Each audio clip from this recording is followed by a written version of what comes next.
celebrating 50 years of success. This is the Atlantic 10 Conference on ESPN+. Good evening and welcome to Basketball Night in Philadelphia. I'm Cale Beers. This is Rich Starr. Tonight, it's the GW Revolutionaries and the LaSalle University Explorers. Explorers coming off one of the most exciting wins of the season right after being dealt some very bad news in the game before that and some more bad news in the process of defeating Rhode Island, but still a great win for the Explorers against Rhode Island last time here at Glazier Arena. Yeah, no doubt. And they got some big play from Rob Dockery and Ashton Walker. Both contributed heavily to the LaSalle win. Well, you know, about a week ago, Jaden Marshall, they at the time leading scorer for the Explorers, went out with a season-ending knee injury.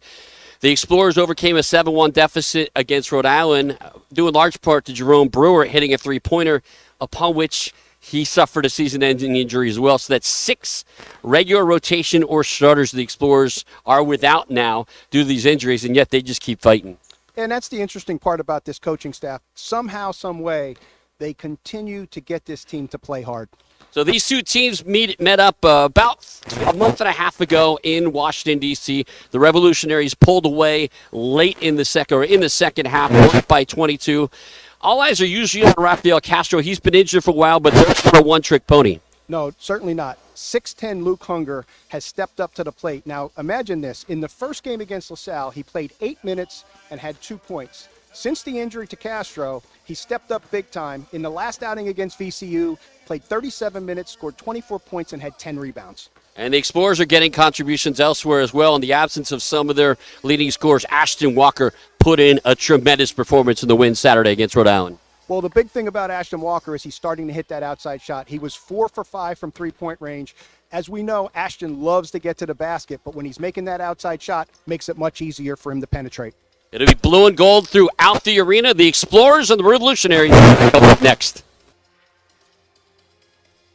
Well, we promised you a lot of blue and gold in the arena tonight. The Explorers mixing in a little bit of black as well. Their alternate Adidas black jerseys with the cityscape on the front, and the Revolutionaries with the rare road whites. As we get set to tip it off here at Glazier Arena, the tip is won, but out of bounds. It's going to go to Jordan Washington. As Rob Dockery got the best, Nas Hart got the best of that tip, but no one's there to receive it, so it'll be GW basketball to start things off. And Nas Hart, Cale, earning a start after his great performance against Rhode Island with 5 points and 11 rebounds. This is the Explorers' 28th game, 21st different starting lineup. We'll get to that, reasons for that, later on. Here's a jump pass to the corner, and then they get it inside to Hunger. Mismatch with Truth Harris. Double team comes down to help, but he steps around and starts GW scoring off rather easily. Yeah, Truth Harris had no opportunity there. Hunger doing just a great job of manning him up. Here's a drive to kick to Walker. And now Harris, pow! Jumps out and gets these Explorers back on top. Hey, Truth Harris says right back at you, big fella. The 19-17 to play, each team converting on their first touches of the game. Jones going to go over the top to Hunger.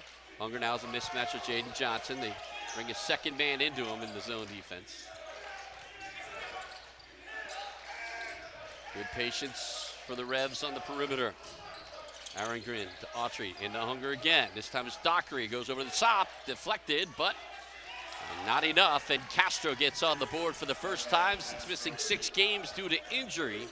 It's a 4-3 GW lead. Yeah, GW has to be happy to see Rafael Castro make a basket there. Walker, pow! The Explorers come out gunning early. Ashton Walker picks up where he left off against Rhode Island, making 4 of 5 3-point shots, and he's 1 for 1 tonight. The Big 5 Rookie of the Week, tying a career high in that victory. Now here's the mishandle, but Castro steps through, tripped up, shovels it off to the corner. And they're just not missing tonight. A three-pointer for GW. Yeah, Trey Autry with the 3, and that's something that he can do, shooting 38.4% from 3. Well, the Explorers all season long have not been a consistent three-point shooting team. GW used some three-point shooting to pull away late back on January 3rd in Foggy Bottom. Dockery tries to get in on it, and he does with a three-pointer. Always good to see Rob Dockery make an outside shot, particularly a three-point shot, because he loves to drive to the basket, and that just helps him get to the basket later in the game. Aaron Grin to Castro. Inside out they go to the corner. Another made three-pointer. This time it's Trey Autry for this second. Yeah, you just don't want Trey Autry to get hot because he's capable of making a lot of threes. On Saturday when LaSalle played Rhode Island here in this arena, both teams went a combined 2 for their first 14 before getting a field goal really to fall about 6 minutes in. Not the case this evening as the foul is committed at the top of the key. Yeah, Autry's had double figures 13 times this year. So Hunger's going to pick up the first foul of the game. GW out in front of a 10-9 lead. These teams are combined 7 for 7 from the field. We talked in the Rhode Island game, and we talked about it being somewhat of an ugly game, and this thing got off to a pretty start, Cale. Explorers making 3 3-pointers. There have been games that they've only hit 3 for the game. Now Walker in a little bit of trouble, finds Nazhart, who has it tipped away, but the loose ball into the hands of GW. The first possession that a team has not scored on. And then a ball lost out of bounds, tripping up and losing his Arngren. So early on, the officials are letting them play. I thought that Nazhart took a little bit of a hit down below, but definitely not warning of a call. But same thing right there.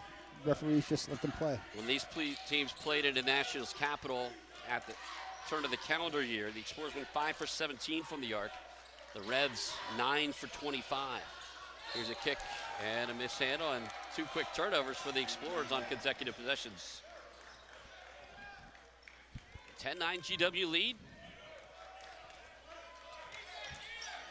3-pointers by Truth Harris, Ashley Walker, and Rob Dockery. Trey Autry has a pair of triples.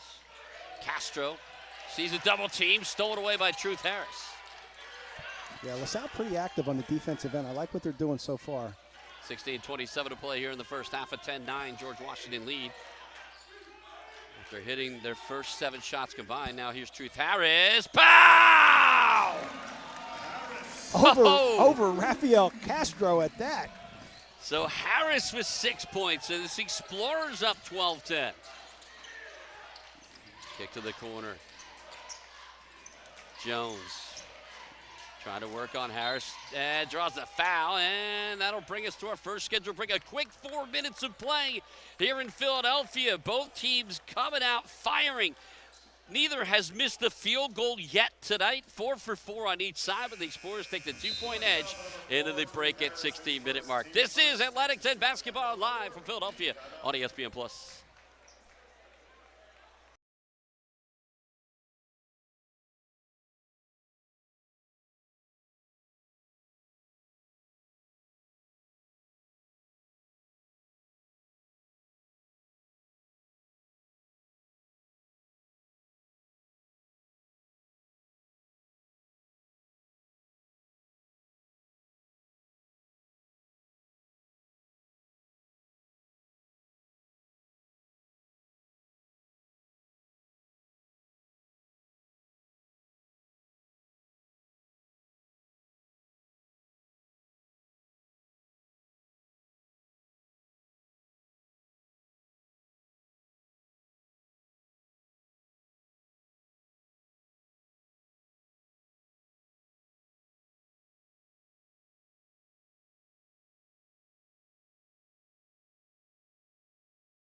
Well, those uninitiated into what this LaSalle basketball team has been through this season, it was just under a week ago tonight back in Pittsburgh when the Explorers not only lost a heartbreaking buzzer beater defeat to Duquesne, they lost their leading scorer Jaden Marshall to a lower body injury. That was the first game back from another talented Explorer named Jerome Brewer Jr. He played that game, hit a 3-pointer to give the Explorers a lead on Saturday against Rhode Island, and left the game seemingly to end his season with a lower body injury as well. That's the 6th Explorer starter or rotation guy that is now done for the season. You go and they join Bowen Beatty, the 7-footer who had a spill in practice. He's been out for the season. Justin Archer tried to play the season through a bad shoulder situation, but he ended up succumbing to surgery as well. Noah Collier re-aggravated an injury from a year ago. He only played a handful of games this year. Josue Grillon never got a chance to see the court. He had an injury that never allowed him to get back into it. And then on top of that tonight, Josiah Harris is not playing due to illness. His 3rd game missing due to that. We've had Jaden Johnson, the LaSalle point guard, miss the entire non-conference schedule. And that's just a couple of the injuries we're talking about right there. You can't make this stuff up. I mean, it's just unprecedented. Absolutely, and Christian Jones goes to the free throw line. Now, GW has got a couple of players back tonight, most notably Rafael Castro, as Jones misses the first free throw, but also Bubu Benjamin is back in the lineup. And the second free throw is a make, and off the bench comes Trey Dinkins, the Chester, PA product. But Castro, injured in that St. Louis defeat on the 21st of January. I think Trey Dinkins is on the sideline checking in now, but looking and just saying, hey, I want to check into this 3-point party. Absolutely. The Explorers are 4 for their first 4, all from beyond the arc. Eric Acker into the lineup. Docker draws a double team, tries to pass around it, and that's the 3rd turnover of the game. So Dockery with a 2nd double-double of the season on Saturday. He had a career high at the time, 23 points when these teams tangled down in D.C. back in January, but he's bested that since then. Yeah, he is prone to turn the ball over, though. Something he's going to have to take a real good look at tonight because LaSalle just can't afford to give up any possessions. Yeah, that was baseline to baseline with some backspin on it. And now into the lineup for the first time as well is Benjamin. We mentioned him back in. He's been out since the St. Joe's game on February 4th. Around the horn goes GW. Into the paint, a pump fake. A shot won't go, but a foul on the play. And that's the first missed field goal attempt of the night for either side. Tyrone Marshall Jr. into the lineup. Yeah, Acker just allowed Gene Arangaroon to just get by him there and had to foul him. Arangren will go to the free throw line. He's a 69% shooter. Gets the roll on the first one to tie this game up at a dozen. Damon Strand off the bench in for Rob Dockery. Dockery will log a lot of minutes, and because of his size, because of his need to do a lot of things, handle the ball a lot and drive, he can get into foul trouble. He had 4 fouls before Saturday's game ended up, and he fouled out against Loyola. But now GW resumes the lead with a pair of makes from the stripe here with 15-15 to play. 13-12, GW on top. Yeah, LaSalle could not have asked for a better start here tonight. Johnson turns the corner, now pivots back out to Walker. Damon Strand finds Jaden Johnson. Johnson, the point guard, in the corner. Strand for 3. In and out. And that one almost looked like it was going to go down. First miss of the night for the Explorers. Dinkins. Get it inside to Marshall. Double team threatened, but he's going to force his way over Strand and easily lay it in. Big size advantage for the Revolutionaries out there right now. Yeah, there's not much Damon Strand could do with that. He tried to body him up, but Marshall was just too big and too strong. 15-12, the GW lead. Johnson, there's Nashart, has room inside, and has it knocked out of play, and then I believe off of Nashart's upper body, or upper thigh, it'll be another turnover in GW basketball as he checks out for Edwin Daniel, who got the start on Saturday. See, Nashart caught that ball inside and then brought it down to his knees. Hart making his first start of the season, just his 16th appearance. Castro. Dinkins. Jaden Johnson doing battle with Marshall. Back out to the top. Autry with a head of steam. Shot clock under 10.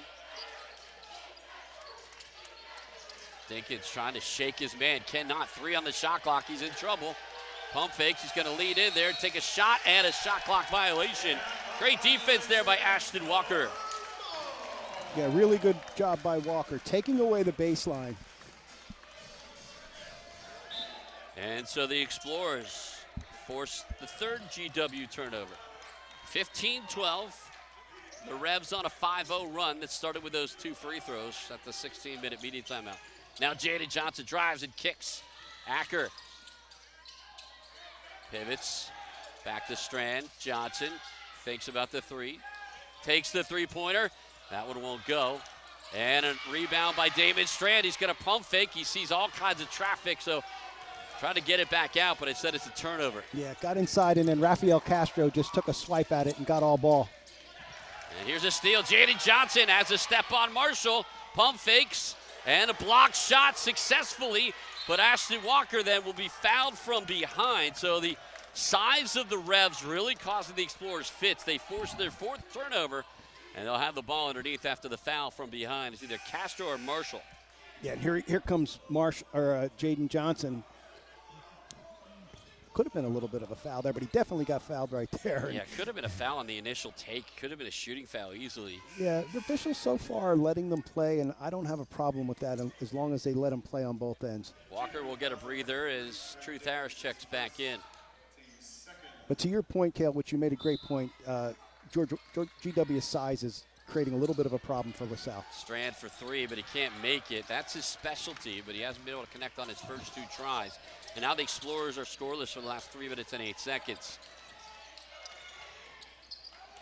And I can't believe there wasn't a foul there before Marshall dished it off, and Castro will say that's okay by me as he gets the easy finger roll to make it a 7-0 run for the Revs. I really like Marshall. He wears a lot of different hats for this team. He can play on the offensive end.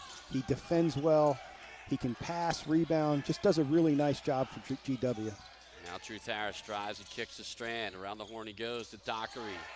Dockery into the paint. This is his specialty. Now back out to the top. Strand steps back. Strand has to take that shot. 2 on the shot clock. Dockery gets tripped up on the way in. It's going to be a shot clock, or it will be a foul. It is a shot clock violation. So the Explorers went 4 for their first 4 from the field. Now they've turned it over 4 times since then. Strand's got to take that shot. He had a wide open 3-point shot. He hesitated, then didn't get the shot off. So Strand on the season now 12 for 42 from beyond the arc. Good job by Rob Dockery, trusting his teammates, but as I said, Strand's got to step up and hit that shot. Strand out of the game as Ashley Walker checks back in. Even at full capacity, Darius Nichols used a lot of subs, ran a lot of guys in and out, kept guys fresh. Castro, not going to miss that one. GW has put a run together now, a 9-0 advantage. Yeah. Here comes Dockery. He attacks and finishes strong. Game's pretty physical right now, and I think that favors GW. They seem to not be worrying about the physical contact on the defensive end by LaSalle. They're just playing right through it. Jones and Johnson. Castro rubs Johnson off on a screen into the corner. Dinkins for 3. Actually, that's not Dinkins. Yeah, it is Dinkins. And he hits the triple. Now, he's a guy that you just don't want to get comfortable from 3 because the more threes, he's had some big games where he's made threes. VCU, he had 16 points. Dayton, he had 24. Richmond, he had 22. All games where he had a decent amount of 3-point shots. This is now a 12-2 run. Jaden Johnson pulls up, too strong on the elbow jumper. And here comes Dinkins. His layup will not fall. Rebound pulled down by the Explorers. Walker's going to penetrate, drive, double pump. No, couldn't get it to go. Rebound batted around and last touched by the Revs with 11:02 to play here in the first half. The GW opening up an 8-point advantage after a back-and-forth open to this game. They take a 22-14 lead to the 12-minute media timeout. We'll be back with more Atlantic 10 basketball after this on ESPN+. 50 years of A10 basketball, and now the championship returns to its roots. Pittsburgh, the Steel City, built on toughness, fueled by grit. The 11th of March through 15th at PPG Paints Arena. The energy is rising, the stakes are massive, and every moment is up for grabs. This is the A10 Men's Basketball Championship. Pittsburgh, we're coming home.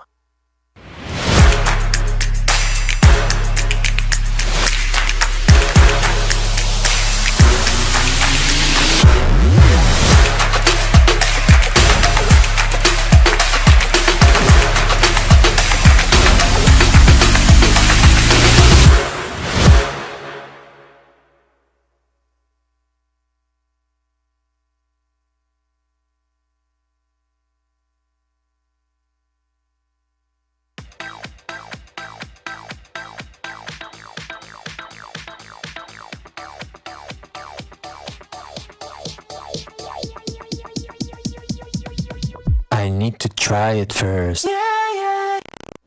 The Atlantic 10 Conference is celebrating 50 years of athletic and academic success. I'm Dan Allen, president of LaSalle University, and we are proud members of the A10.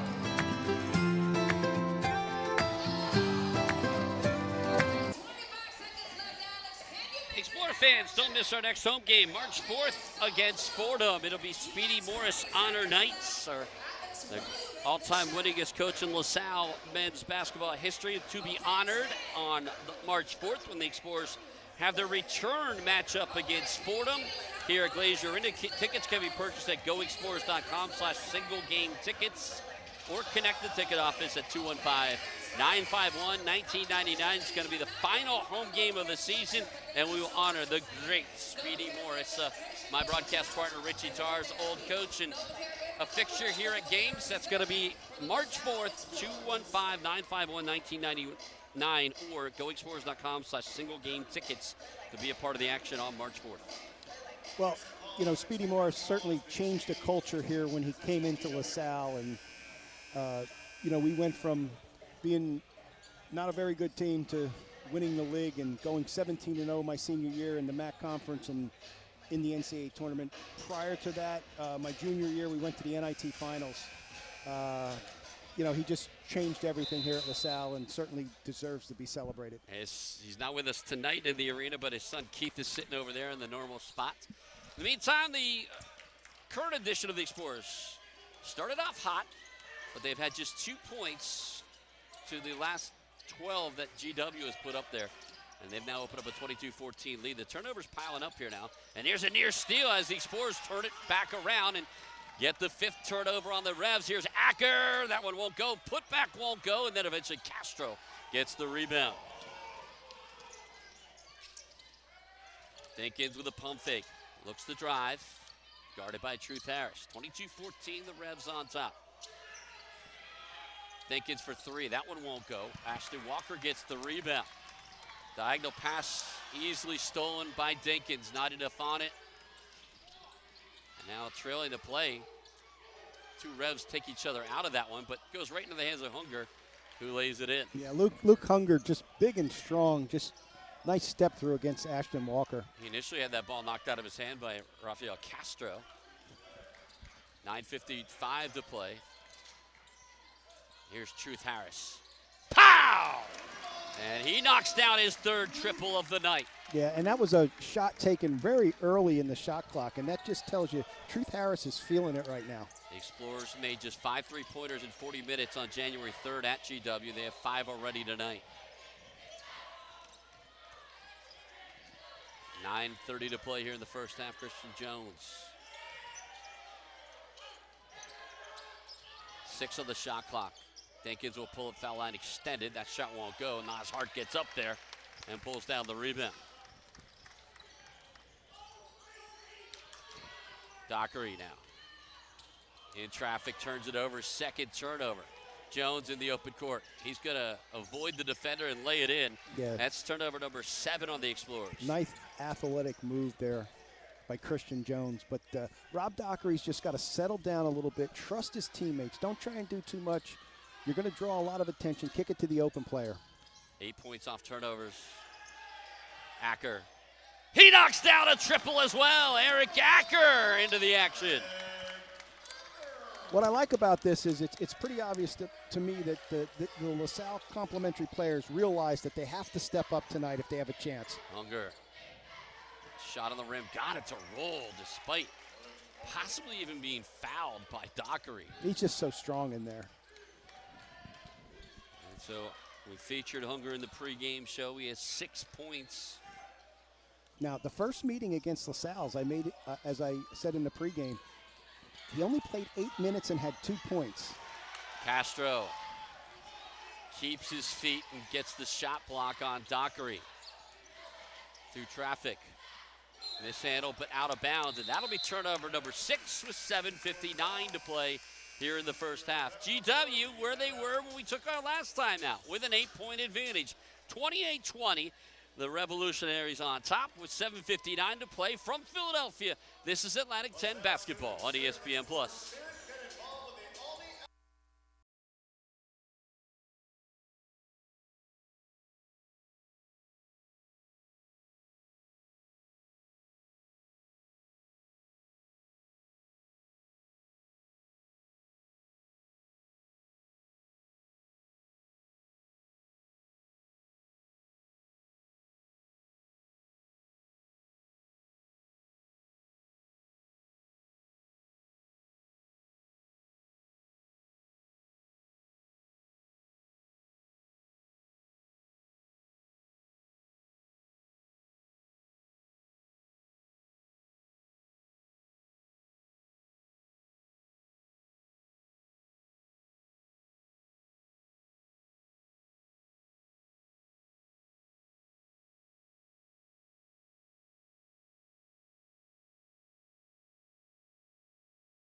Here in the first half at Glazier Arena, 28-20 GW advantage. We documented LaSalle's injury and sickness woes, and there's been plenty of that to talk about for this edition of the Explorers. But GW's without a couple players as well. Eric Acker there getting in on the action with a three-pointer.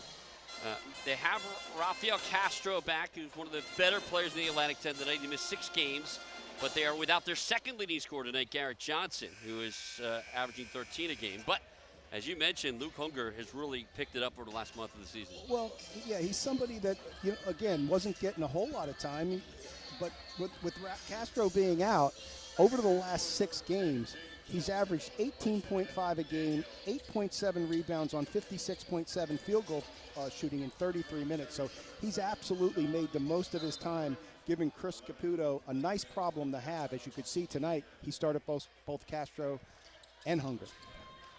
So just before the break, 6 turnover of the game on the Revs.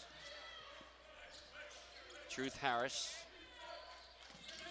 already with 9 points. This is Edwin Daniel getting his first burn.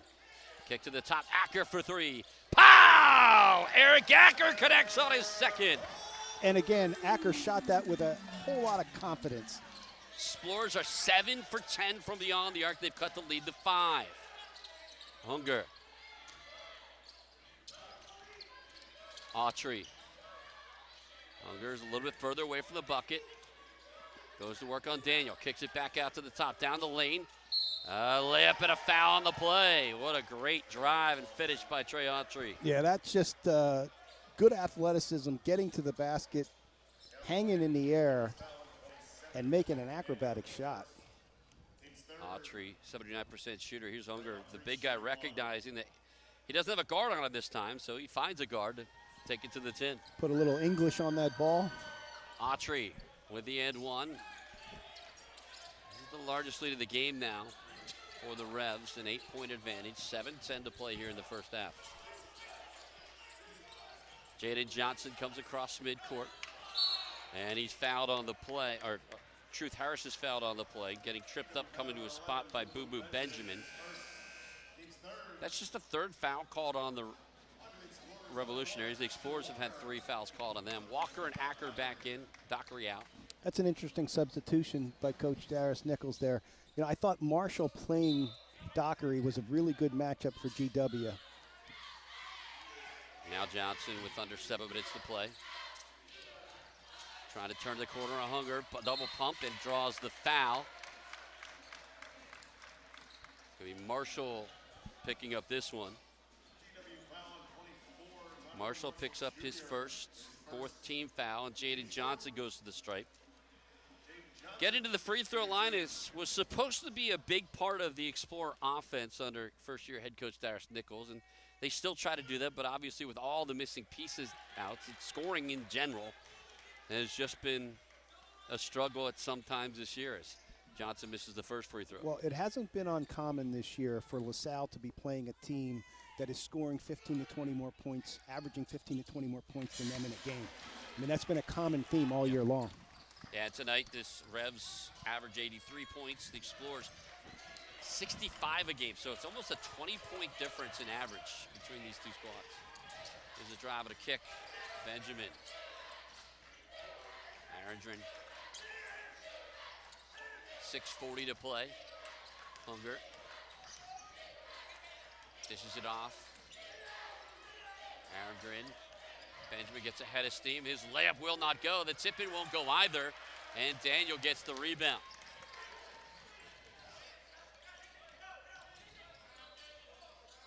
Acker, Jaden Johnson. For stealing some minutes with Dockery on the bench.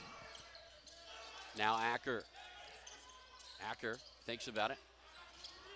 Harris's 3 won't go. Truth Harris was 3 for 3 prior to that miss. Explorers now 7 for 11 outside. Benjamin has an open look. He won't miss. Yeah, the catch and shoots typically have a much higher chance of going in. He had plenty of time to get that ball off. This is 27% three-point shooter, but he strokes that one.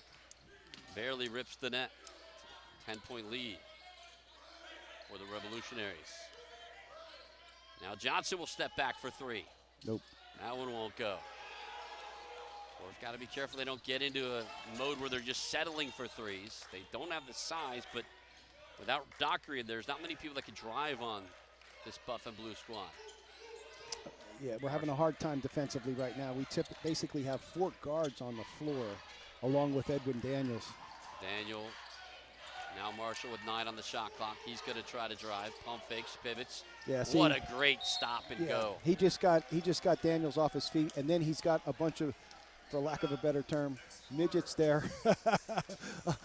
So he can't seem to easily go up and over them. And so a timeout will be called by Darius Nichols as he tries to slow things down now. This was a,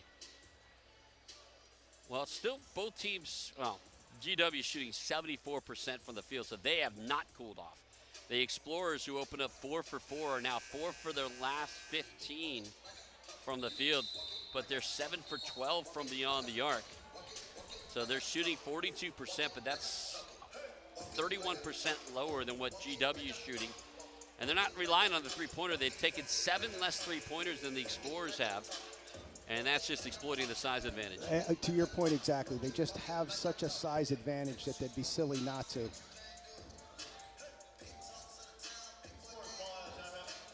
So the timeout called by Darius Nichols.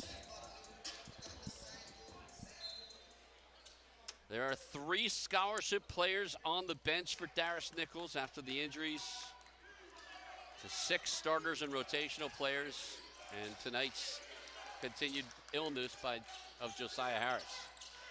Double team, back out to Acker. Acker finds Nas Hart in, and he's fouled on the play by Christian Jones. Hart will go to the free throw line where he's 1 for 2 tonight. It's a real good look by Eric Acker there, getting the ball inside the Hart. Actually, Hart has not been on the stripe yet tonight. His first visit. Yep, just got all hand. Hart 8 for 12. As we mentioned earlier, Hart coming off of a big game against Rhode Island with 11 rebounds and 5 points. And he's a guy that is benefiting from the injuries. There was a big stretch this season where he didn't see the court at all. This is only his 16th appearance in 28 games. How many times have we seen players get their opportunity because of injuries? And the most notable, of course, is Tom Brady. Yeah, for sure. It only makes 1 out of 2 from the stripe. Now Castro back in there. He drives, dishes, and gets an easy assist.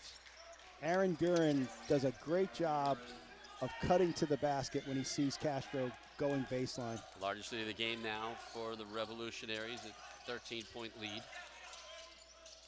We're now trying to trap. Skip pass to the corner for Johnson. Johnson to drive. Walker for 3. Yes! Ashton Walker had 4 3-pointers on Saturday and his second tonight.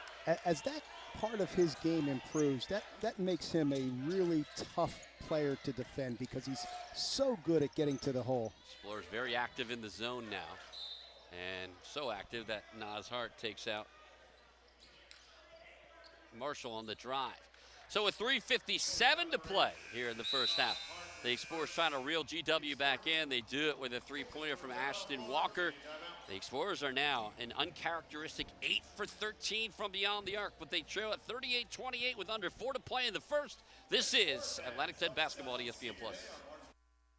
Millions of Americans are losing their medical assistance or Medicaid coverage. If this affects you, Independence Blue Cross can help. Don't miss a beat with plans as low as $0 per month. We have the strongest provider network in the area, including most Keystone First doctors and hospitals. You'll also get 24/7 telemedicine visits and coverage for hospital stays, prescriptions, and behavioral health. You can even earn cash rewards for your healthy habits. See if you qualify for $0 health insurance and enroll today. Call 1-844-203-2558. You can count on Independence Blue Cross.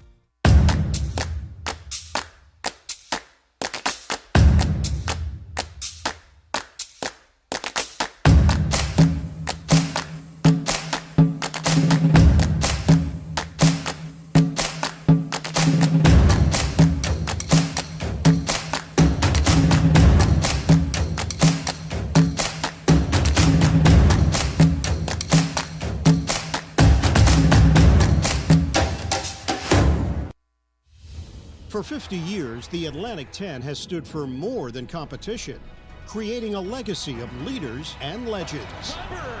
From buzzer beaters Jumper in the air, he got it! to championships, where athletics, academics, and the pursuit of excellence converge. And there's Canby.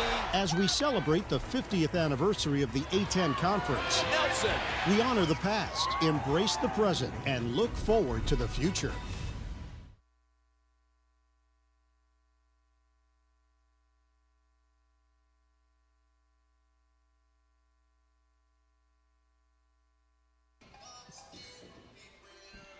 Minutes 57 seconds to play here in the first half.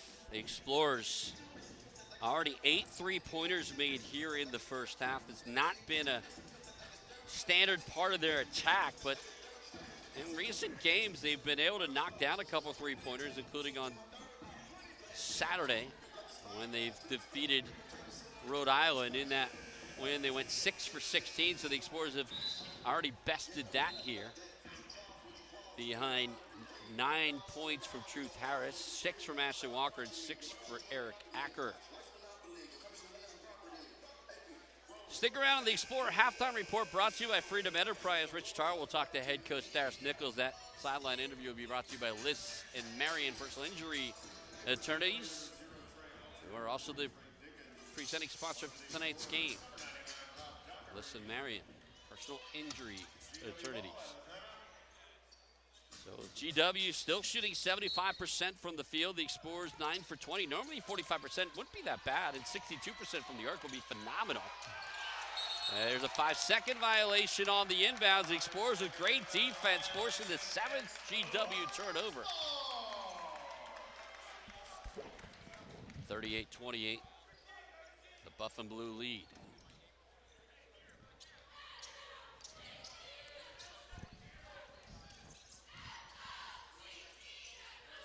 Ashley Walker finds Acker.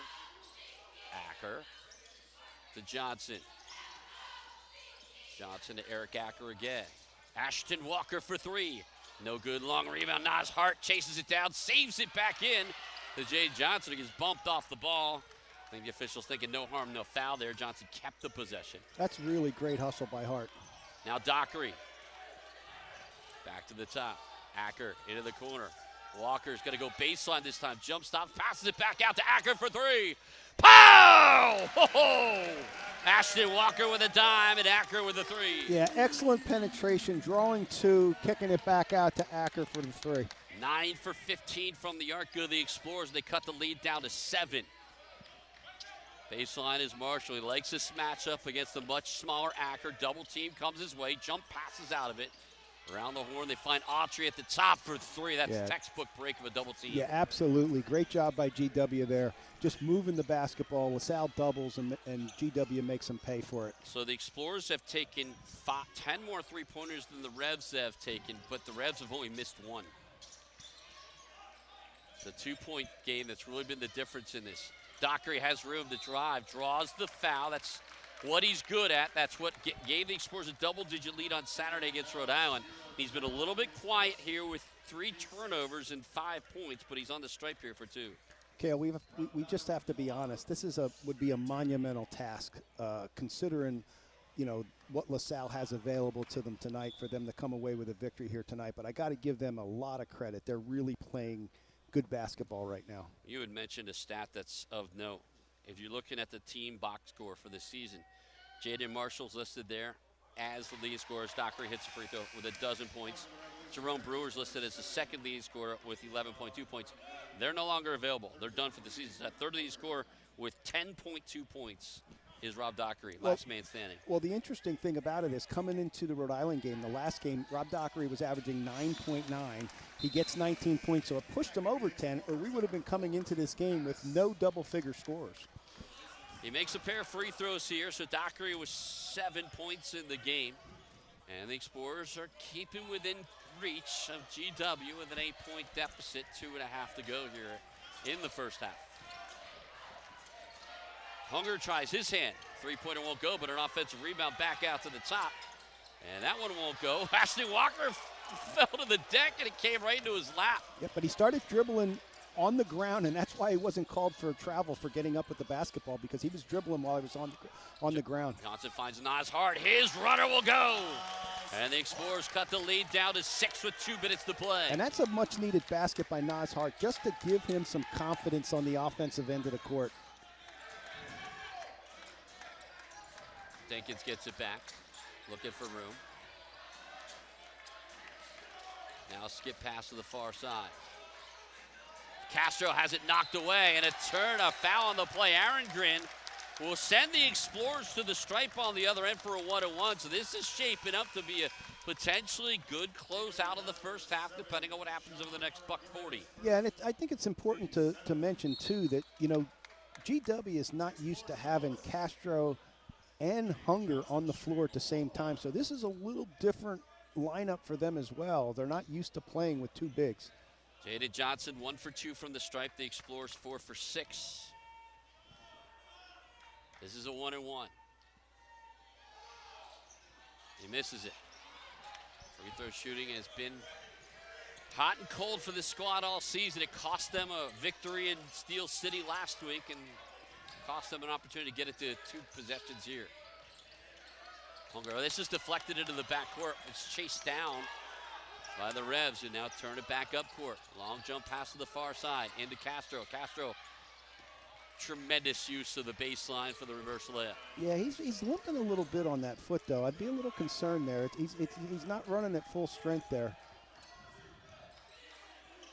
So with 1:05 to play, it's a 43-35 GW advantage. Dockery into the paint he goes. Loses it out of bounds last, and Dockery commits his 4th turnover. Yeah, LaSalle just, can't afford to give away the basketball. So the Explorers had cut the lead down to 6 and had the ball on the stripe for a 1-1. And not only do they not get any more points, they give up 2 to Castro. Inside to Castro, in traffic, draws the foul. And he'll go to the stripe for a 2-shot. Walker's going to get called for the foul. With 49.2 seconds to play, Walker will leave the game, probably after the first free throw. Castro to the stripe. Playing in his first game since the 21st of January, leading scorer averaging 16 a game for GW. Hits the first. When these teams met back in DC back on January 30 at 28 and 14.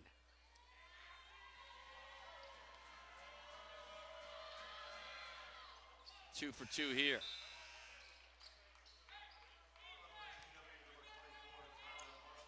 Marshall will check back in for GW as they find themselves back on top by 10. 47 seconds left. For 3. Truth Harris 3 won't go, but an offensive rebound right into the hands of Walker. He can't get it to go. And another foul on the play on the rebound attempt. So the Explorers get a couple other opportunities. Hunger's going to pick up his 2nd foul. And that'll send Nas Hart to the stripe. Hart went 1 for 2 on his earlier trip. The Explorers are just 4 for 7. It is a 1-1 with 38.2 seconds to play. An opportunity to get it back down to single digits. Richie Tarr is heading to the sidelines to bring you the halftime sideline report brought to you by Liss and Marion. Check in with him and Coach Nichols at the break. Hart woefully short on the free throw attempts. And there's an injury behind the play. Aaron Green goes down and asks for time to check out of this game. I would think they'd make him because they stopped the ball. I don't see a foul called. And he will check out as Dinkins comes back in. But again, the Explorers doing themselves no favors on the stripe. 2 front ends of 1-1s that missed. They are now 4 for 8. And when they were down to 6 with the ball on the line, well, it's been a 4-0 turnaround since, depending on what GW does here, maybe worse.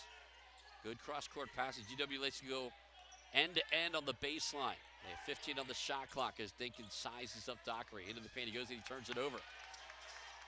Truth Harris harassed in the backcourt, gets it to Johnson. Spurs, here's an alley-oop and an ill-advised one at that. Johnson throws it out of bounds, and there's absolutely no reason to do that. You get the ball back and a chance to end the half on a tear. J.D. Johnson is one of the best assisted turnover point guards in the conference, makes a really bad decision there. It's going to be turnover number 9 on the Explorers, but more importantly, it gives GW a chance to take advantage. But they turn it right back over. Unfortunately, Truth Harris can't keep it in play. So right now, these teams just giving the ball away to each other. And GW will call a timeout with 4.2 seconds left in the half. Each team getting close to 9 turnovers each. J.D. Johnson has been such a spectacular injection into this Explorer offense since he got healthy after the non-conference schedule. He came into the night with 58 assists to 19 turnovers. And tonight,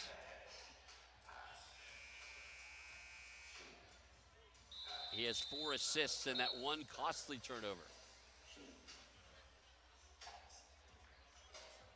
So 4.2 seconds left here in the half. The Explorers had been turning the corner. They trailed by as many as 13 at 38-25, but since then, well, it's been a 10-7 LaSalle run since then. But again, they had opportunities to get it even closer than the 6 points.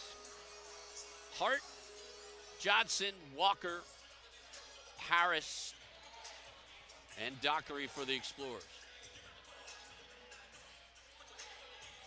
4.2 seconds, no shot clock. Here to close out the half. Christian Jones looking for someone to get it in. He already has 1 5-second violation. This time, a quick three-pointer by Autry. And Truth Harris going to have a clean half-court shot, which he just misses to the right. So the Explorers survive a couple costly turnovers down the stretch, and they'll take a 10-point deficit into the break. 45-35 the count. Your sideline report is brought to you by Liston Marion. And let's go down courtside and talk to Rich Tarr and Coach Darius Nichols. Coach, despite being outmanned, your team's doing a really good job of hanging in there. Yeah, I don't want to just hang in there. Let's win the game. We got to make free throws. We got to make better decisions in transition. But we also got to do a better job defensively, loading over. They're getting too many dump-off passes and finish around the rim. You got to be extremely happy with the way your team shot the ball in the first half. Yeah, I thought we did a good job moving the ball. The times where we stopped moving the ball, it was turnovers or block shots that led to them getting in transition, but we got to pass the ball. Their size is giving you a little problems at times, but what do you got to do in the second half to correct that? Trying to shoot it over top of them and get the ball reversed a few times so we can get some more open threes. Good luck in the second half. If you're sidelined by an injury, call Liston Marion, personal injury attorneys at Liston Marion. You're not a client, you are family. Liston Marion, also presenting sponsors of tonight's game. That's going to do it for the first half. Stick around. Rich Tardow will come back with the Explorer Halftime Report brought to you by Freedom Enterprise. After 20 minutes of play, it's GW 45, LaSalle 35. This is LaSalle University Basketball on ESPN+.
Welcome back to A10 Game Breakers. It's your host, Calvin Claggett, live here in the nation's capital, and we are in full swing with our winter championships, and we are so excited to show you the top highlights from this week.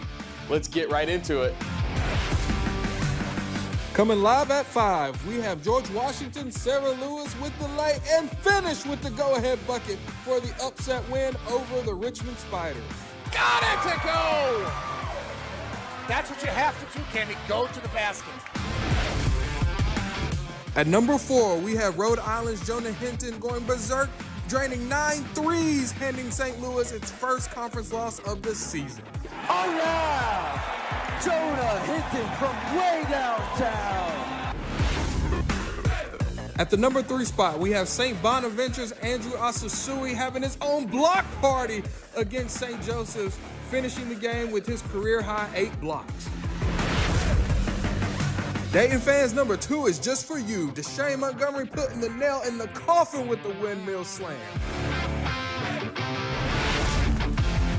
The top play in this week's A10 Game Breakers is absolutely nasty. Duquesne's Terrence Gideon going coast to coast for the and one layup to end the ball game, waving night-night to the fans. Terrence Gideon, the blur, wins it for Duquesne. He waves goodbye to the LaSalle fans. And that's a wrap for this week's A10 Game Breakers. Your host, Calvin Claggett, and we're looking forward to an incredible weekend of A10 Swim and Dive Championship action. Be sure to get your tickets to our upcoming championships, men's and women's basketball. And you know, as always, we'll see you next week. Peace.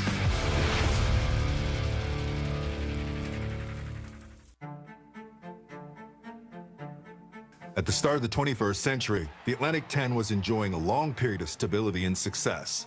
One of the things I said to our athletic directors is we don't need to expand. We were 9 at the time, and we never needed to expand. But if we do expand, we have to do it because it makes us better in some way.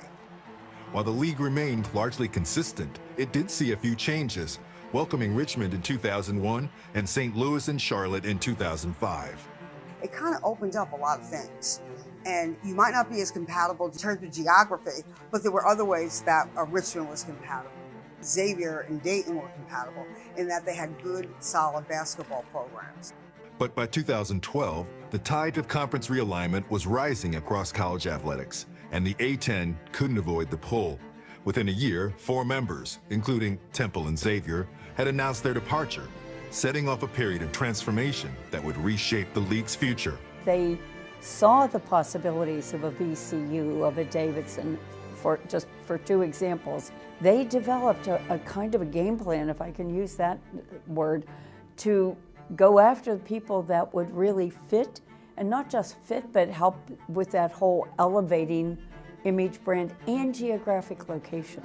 Led by Commissioner Bernadette McGlade and the conference leadership, this period marked an opportunity to fortify and expand the A10's reach. I think the most important strategy that we used was defining what would be value and what would bring value to the Atlantic 10 as a league.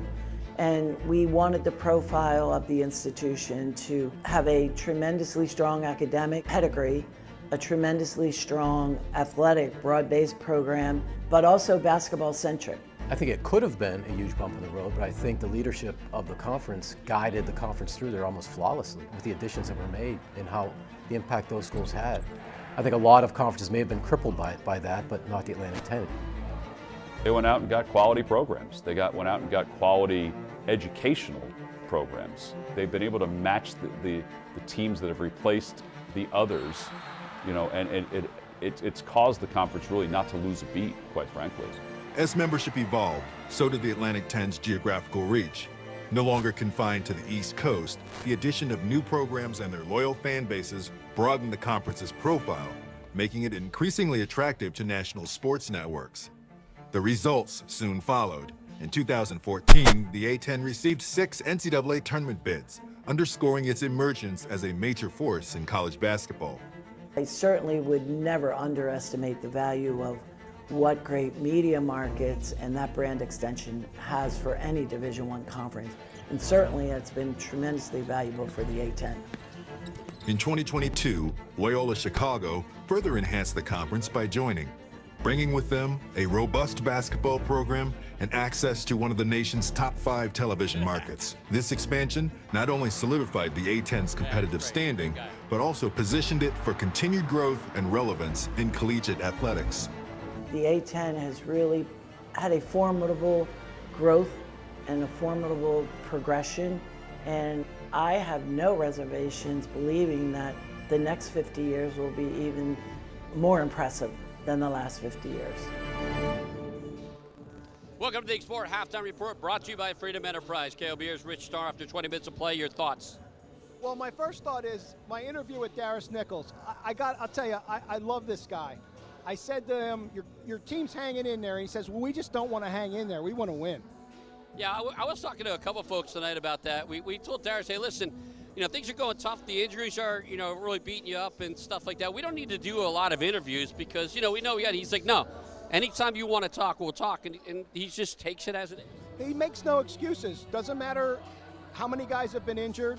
His position is next man up.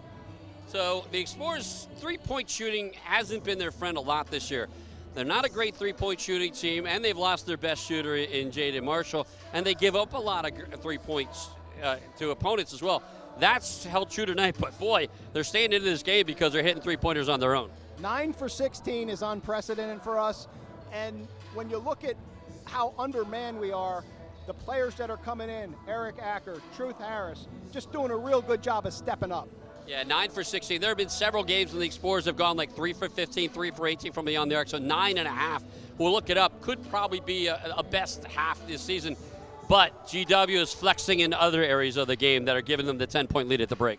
Yeah, Rafael Castro inside and Luke Hunger, both very big players, strong players, and their size and strengths giving LaSalle some problems.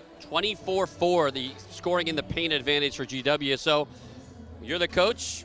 What do you got to do to bring this one home? A 10-point deficit at the half. It was 5 at the half when they met in January 3rd, and then GW pulled away. How do you prevent that from happening again? Well, I think the first thing you got to do is cut down on the turnovers. 9 turnovers in the first half is just too many. That's 9 opportunities. That's 18 points we gave away without getting a shot off. So I think that's number 1. Number 2, you got to just keep shooting the ball like you shot it in the first half. The Halftime Report has been brought to you by Freedom Enterprise. We'll be back with second half action. It's GW by 10 at the break. This is Atlantic 10 Basketball on ESPN+.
Halftime report was brought to you by Liss and Marion, personal injury lawyers. If you're sidelined by an injury, call Liss and Marion, personal injury attorneys.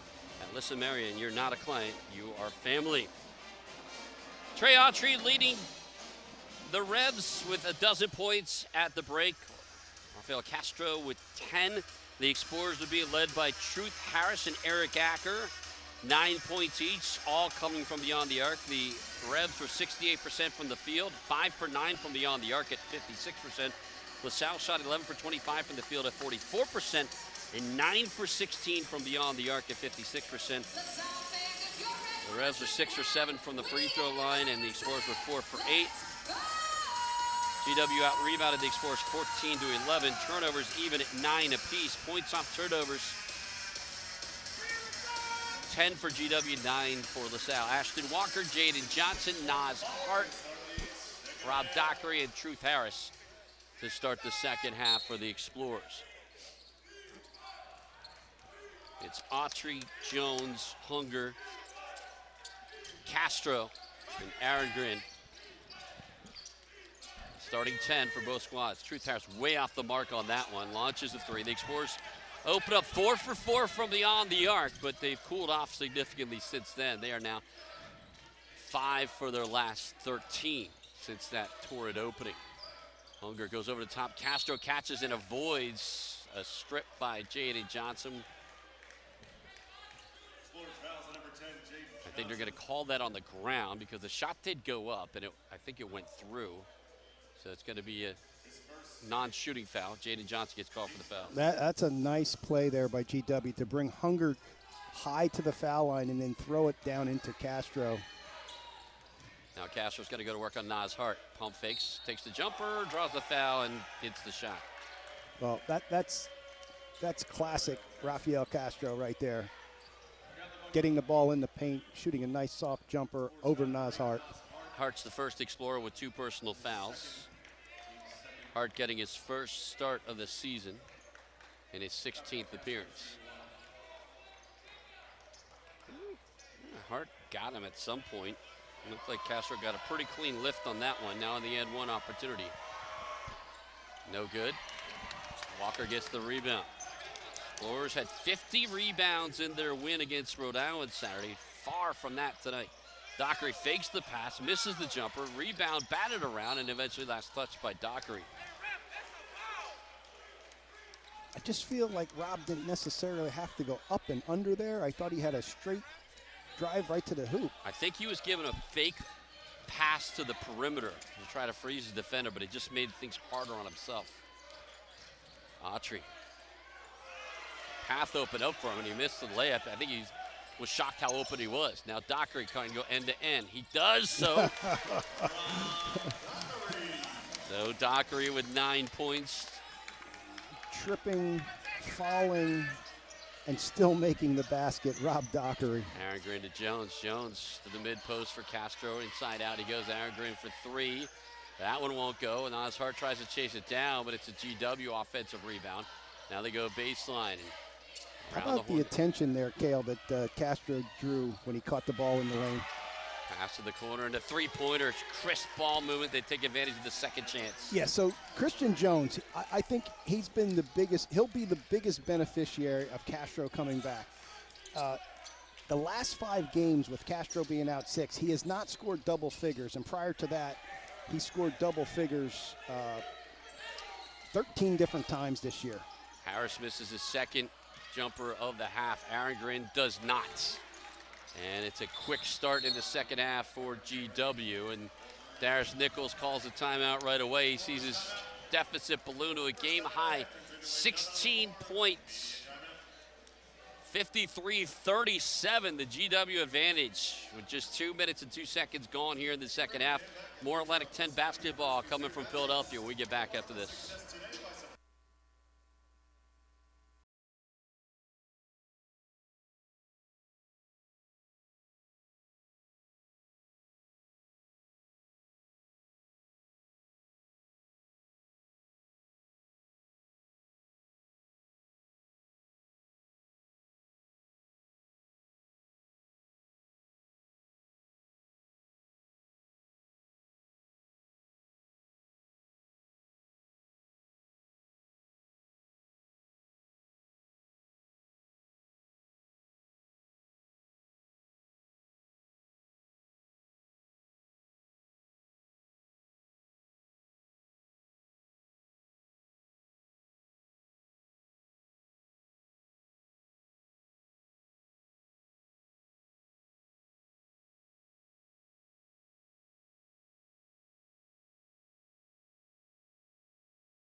Halftime report brought to you by Freedom Enterprise. Richie Tarr now. We're talking about the 9 3-pointers made in the first half, likely a high in a half for the season. And we can answer that with the definitive yes. Not only is it the high for 3-pointers made in a half, it's a high for 3-pointers made in a game by the Explorers this year. They hit 8 3-pointers on 3 separate occasions. They did against Coppin State, George Mason, and St. Bonaventure. And they had 9 in the first half. But it's not helping them right now as GW is also clicking on a 7 for 12 clip from beyond the arc. They lead at 53-37. Yeah, if you're a GW fan, you got to like the first 2 minutes of the second half, where you got a real good look at what this team's capable of. Now Jaden Johnson, he's going to drive to the paint. Layup, good. Jaden Johnson, because of his size, isn't always able to finish when he's got big bodies in there, but he got it done that time. Yeah, this is going to be a tough fight back for the Explorers here. Arendren gets it tied up, but still somehow makes it to the rim and lays it in. Yeah, good strong drive to the basket. And before the Castro injury, GW really perched itself at top of the Atlantic 10 up there with St. Louis. And then 6 games missed by Castro. It's important to note, too, they have lost 4 one-possession games. And here's Dockery. Didn't see a lot of this in the first half, but that's his game. He's strong, and he finishes strong. His second field goal of the half and an and-one opportunity. Look at Rob Dockery. Point forward. Hangs in there and gets the end one. Dockery to the stripe where he's 2 for 2. In that second career double-double that he notched on Saturday against Rhode Island, he had 15 rebounds and went 13 for 16 from the free throw line. Yeah, Coach Caputo getting Rafael Castro out of the game. Marshall checking in for him, and I'm sure he's kind of managing his minutes, being as though it's his first game back. Expanded zone defense for the Explorers as GW goes side to side so well. Put back dunk won't go, but then Arendren gets another offensive rebound. Yeah, and credit Marshall with that as well, because he kept that ball alive for GW. Just the 4th offensive rebound for the Revs, but as my partner pointed out, well, they're not missing shots, so you don't get offensive rebounds. Yeah, I looked at the stat sheet and I said in the first half, wow, we held them to 2 offensive rebounds, and then I looked over at the field goal percentage, and it was 68%. Yeah. The foul on the play is going to go on Marshall away from the ball. So Marshall will pick up his second. Force another foul. Dockery on the take. Yeah, forcing the action. We talked about this in the last broadcast, how much Dockery utilizes that baseline and how he's just so difficult to stop. So now Castro will come in for Hunger. Hunger picks up his 3rd personal foul. Yeah, the Explorers got in the paint early and often against Rhode Island. They primarily, number 99, made a habit of it. GW is a different animal. They have the ability to defend against that. Well, if you remember, Cale, as you said early on, so it was Dockery and it was Jerome Brewer were having their way on the inside. And then when we lost Brewer in that first half, the second half was a much different story. Explorers down 15 with 16:30 to play. Again, playing with just 3 scholarship reserves on the bench. Injuries have decimated this LaSalle lineup all season long. Truth Harris.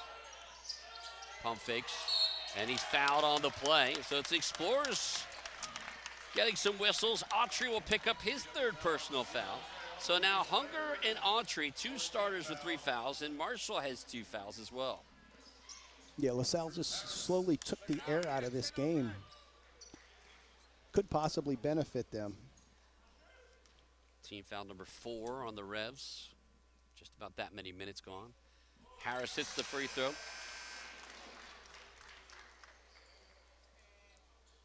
Truth. It always shocks me to look down at his stats and see how few free throws he's taken this year. Now, he was injured as well, got injured in the first game of the season, missed the next 6 games before coming back from an ankle injury. Well, most of his game is perimeter shooting, and that's a big reason why he doesn't get to the line a lot. He makes a pair there. It's just now he's going to go 9 for 14 from the stripe on the season after those makes.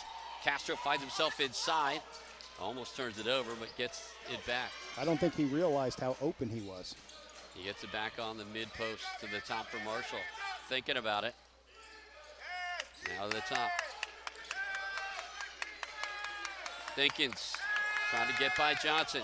Arengren for 3. Nice job. Oh, he wow. banked it in. Great Wow. defense by the Explorers, and it does not pay off. Yeah, it was really good defense. And a bank shot from, was that a three-pointer? It was. Arengren, a 43% three-point shooter. He doesn't need help banking it in, but he got it there. And now here's a steal at the top of the key. Marshall steps in front. And he's going to take it uncontested. I talked about him in the first half. He's just such a key player for this team. Just does everything. Playing the passing lanes right there, taking it all the way in for 2. GW's lead is up to 18. Daniel sets a screen for Jaden Johnson. He'll pull up from the elbow. That's way off the mark. Rebound tap back out to the top, and GW is off and running. Trailing the play, Benjamin for 3. That one hits the front of the rim, right into the hands of Johnson. Pushes it ahead to Truth Harris. Harris is going to drive on Benjamin, draws the foul. So Benjamin will get called for the team's 5th foul. And Truth Harris will be back on the stripe for 2 when we come back from the 16-minute media timeout. GW trying to pull away. They've opened up their largest lead of the game, 62-44 with 5 minutes expired in the second half. You're watching Atlantic 10 basketball live from LaSalle University and only on ESPN+. Here we go. New season, new stars, same fire. From Philly to Dayton, Richmond to St. Louis, the Atlantic 10 is back. Every night a battle, every game a statement. 50 years of tradition, 50 years of hoops. This year's journey starts now. This is A10 men's basketball. Let's play. I wasn't born a leader. It wasn't given to me. I couldn't buy it. How'd I get here? I decided. I decided. I decided. I decided. Decide to lead as an Army officer.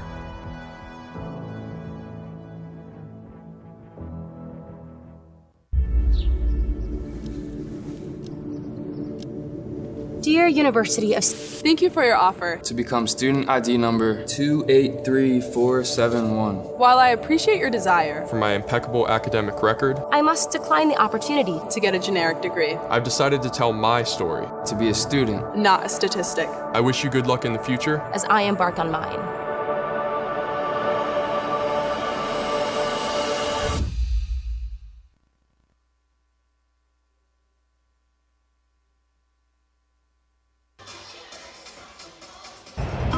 Doors opening.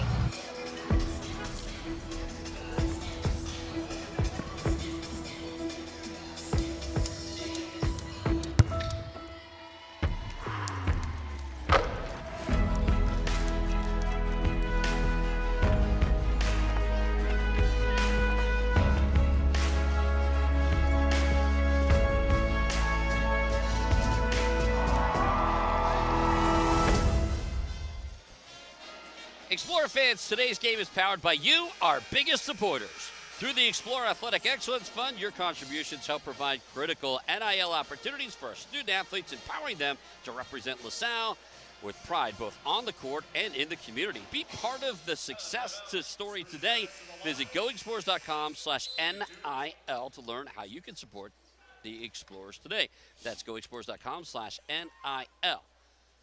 Kel Beers, Rich Starr joining you back at Glazier Arena, where Truth Harris goes to the free throw line. He had a team-high 9 points in the first half, and now he's made 3 free throws here in the second half. Harris leading the Explorers now with Rob Dockery, both 12 points apiece. Harris can overtake his teammate with a make here, and he does. So the Explorers cut the lead down to 16, but towards the end of the first half, 1 minute and 34 seconds to play, they had it to 6 points. We'll talk about what happened since then a little bit later. Right now, Castro just imposing his will on the Explorers. Yeah, LaSalle looking to create some half-court pressure there, but GW just throws over top and inside to Castro for an easy 2 points. So 18-point lead. Walker in traffic, he traveled, or did he get fouled? Nope, they'll call a foul. Ashton Walker at his back to the basket, took some extra steps. Yeah, I thought his feet slid there, but I guess he got hit first. I think they're going to call that one on Marshall.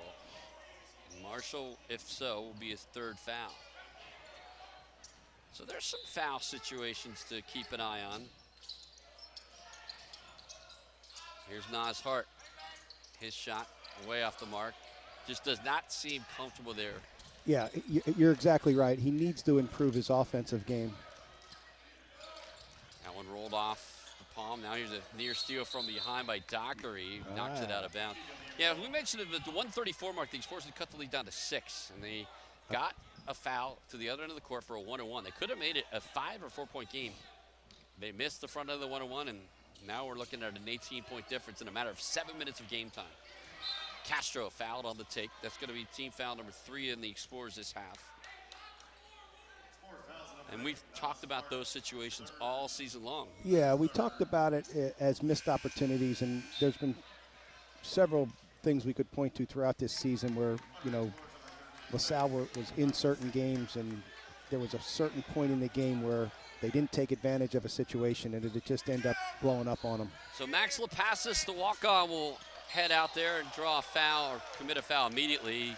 His last action came when a similar situation, actually, yeah, almost identical situation with Josiah Harris sick 3 weeks ago out in Chicago, and the Explorers playing very short-handed again. They did have Jaden Marshall, but Max went in and it was very obvious. Get out there, run interference on the big guys, and that's what he's out there to do again. He draws a foul immediately. Here comes Arengren into Castro in traffic. Layup will not go, and the rebound tip back out to Ashton Walker. Yeah, good job by Max to tip that ball out. Here's a drive. Walker gets his shot blocked and kept in play by the Revs. Trailing the play, Benjamin bringing the thunder. Yeah, Marshall with the assist, Benjamin with the slam. GW getting out and running for one of the few times today. So a 20-point lead for the Revs. Points in the paint now, 38-10 advantage for the Buff and Blue. Harris misses the 3. Castro won't let the rebound get any further than the foul line. Harris thought he might have had an offensive rebound. No, Castro used that wingspan to cut it off. Autry, ooh, that's a tough break there. Ashton Walker's probably going to get the heat of this, but it's a foul on Rob Dockery. And when he held up Autry then swung off the contact, and I think he headbutted Ashton Walker. It's going to be a foul on Dockery, his second. Ashton Walker doesn't look like he got banged in the head.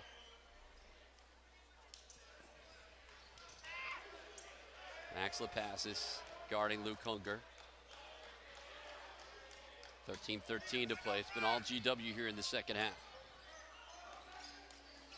Hunger trying to work on Lapassis, and a foul on the play.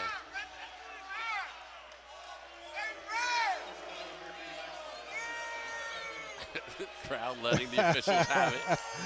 Yeah.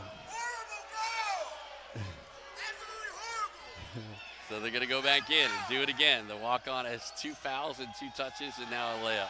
Yeah, just too crafty there. And if you're Lapassis, you're saying, hey, I tried to body him up, and you didn't even let us really get into it. There's a lot more banging that's been going on tonight than what Max just got called. Well, Max comes into the game, and he finds himself guarding Castro first, and now on this possession, Hunger, he's getting indoctrinated real quickly. Yeah, 2 fouls, quick. Now Strand, his first action of the second half. Dockery thinking about it. Trying to work on Benjamin. Double team comes, so back out to the top.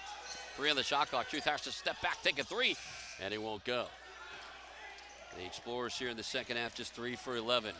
Benjamin gets it knocked away with a foul on the play, and things are getting a little bit chippy and a little bit out of hand here. If you're an Explorer fan, now down 22 points. This is what they lost by on January 3rd in D.C.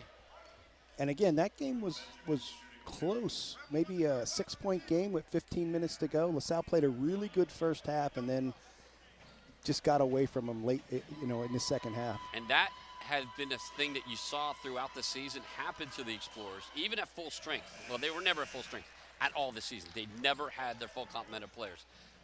Even if it was just Josue Carrion not to be able to start the season, but Collier didn't start the season, etc. But they would be in games, notably Penn, notably George Mason. St. Louis was about a 9-second onslaught in 30 seconds, or 9-point onslaught in 30 seconds.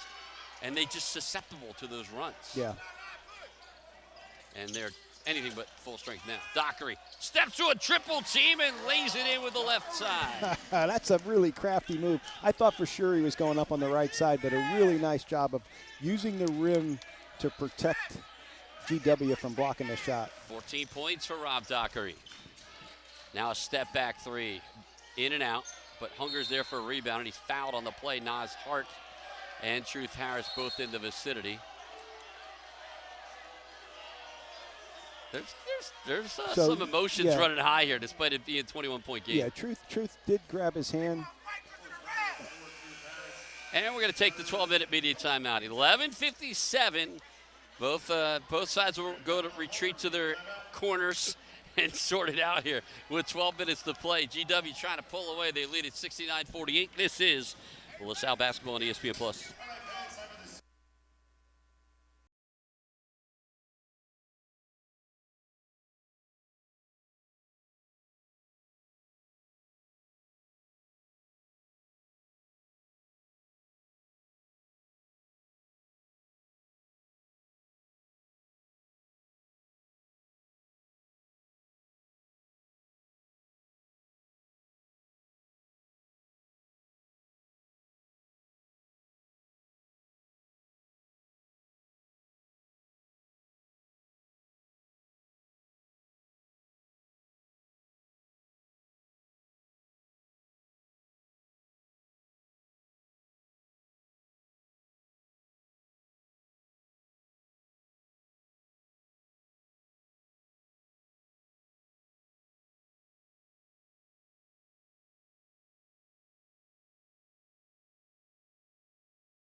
Things that you look back on with this LaSalle team under first-year head coach Darius Nichols is what could have been. You know, we belabored.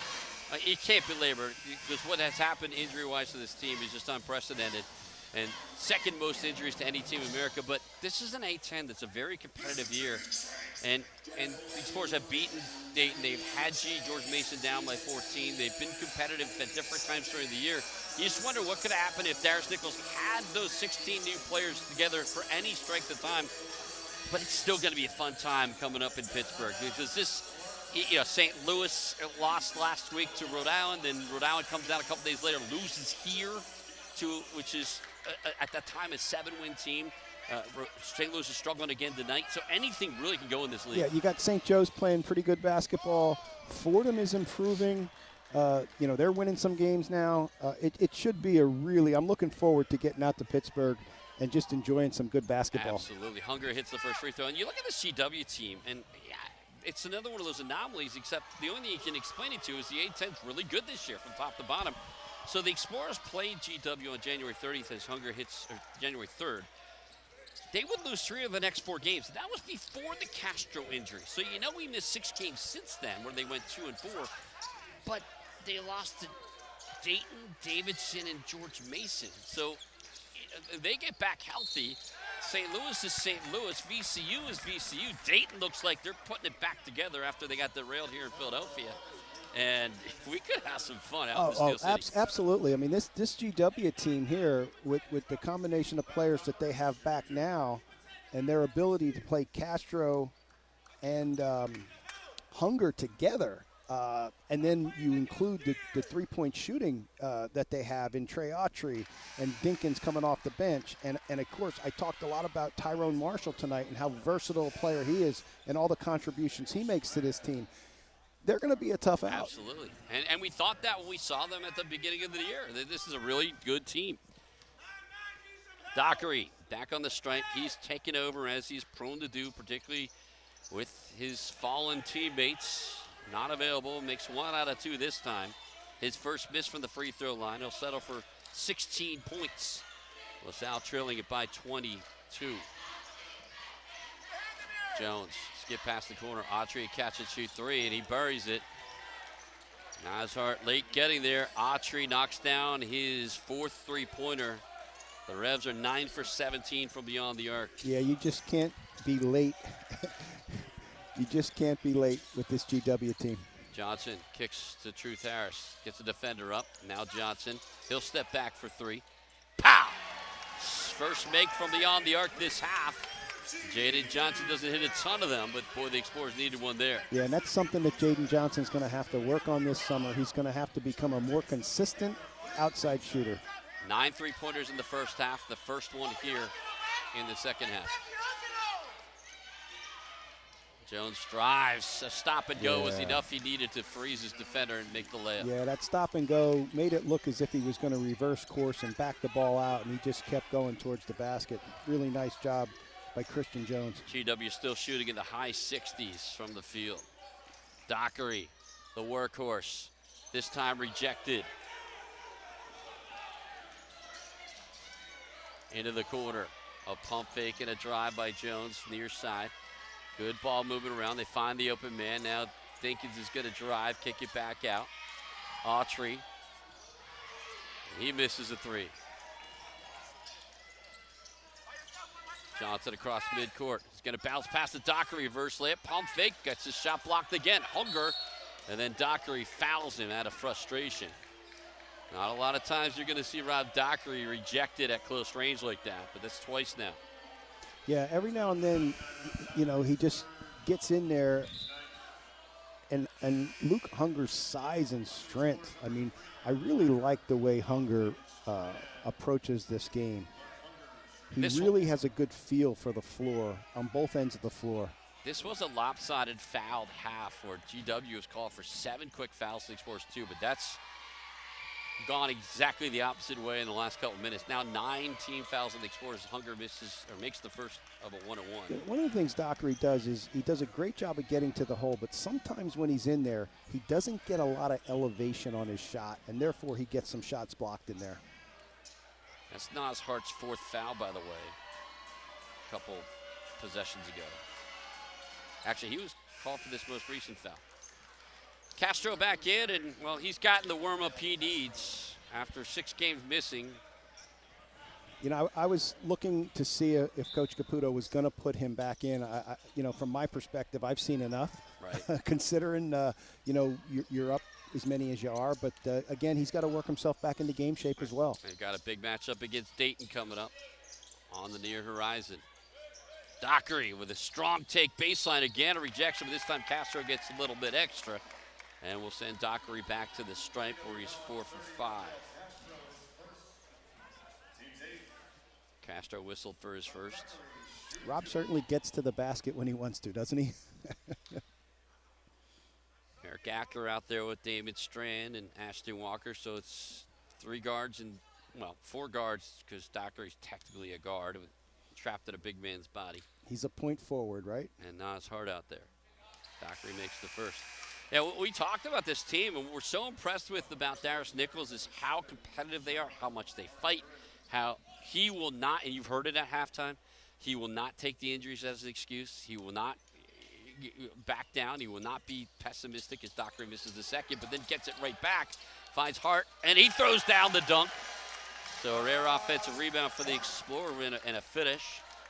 I was really glad to see that finish by Nas Hart there, to go up strong and dunk that basketball. That was the right basketball play there. And ends up being a three-point trip down the floor. Cuts the lead down to 23 with 9:21 to play. And that's the elevation I was talking about that sometimes Rob Dockery doesn't get. Nas Hart got that time. Marshall drives, and Hart, playing with 4 fouls, kind of has to be a spectator.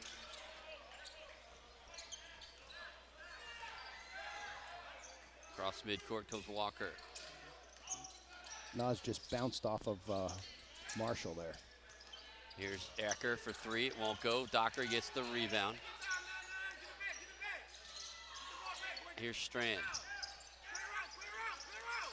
Dockery.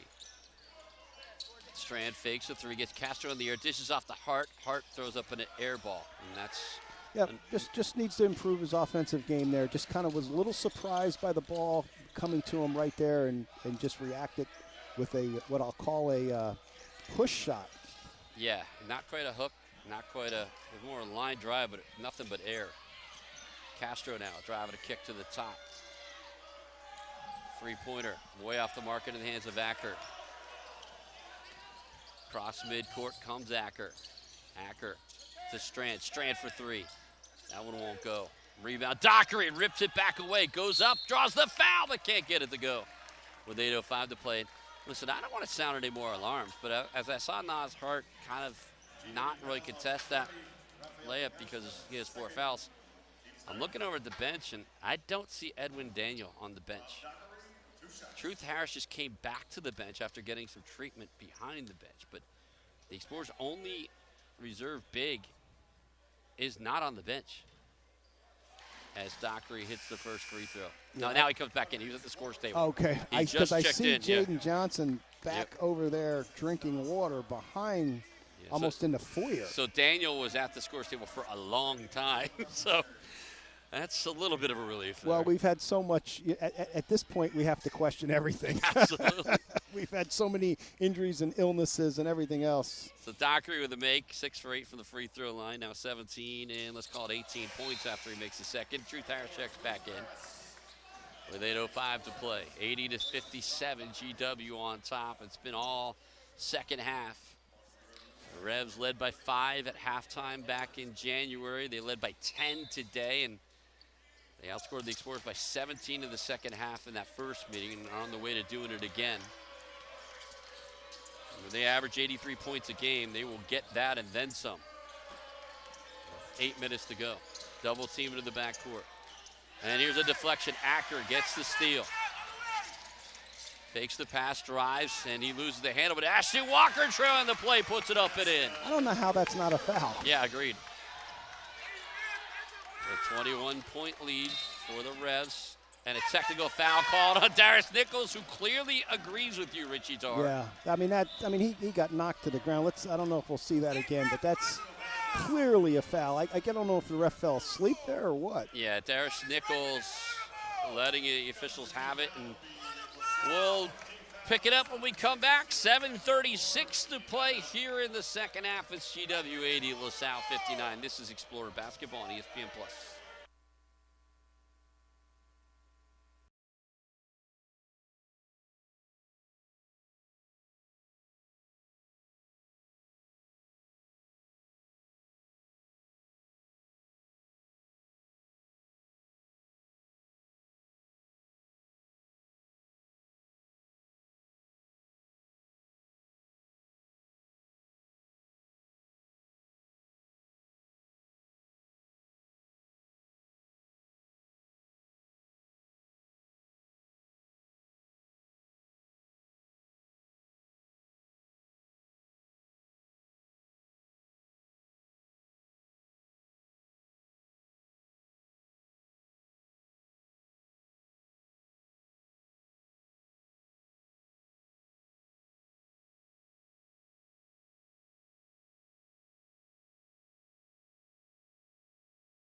Talked about Darius Nichols, his inability to give up and his refusal to make excuses. We just saw the fight that he has in him.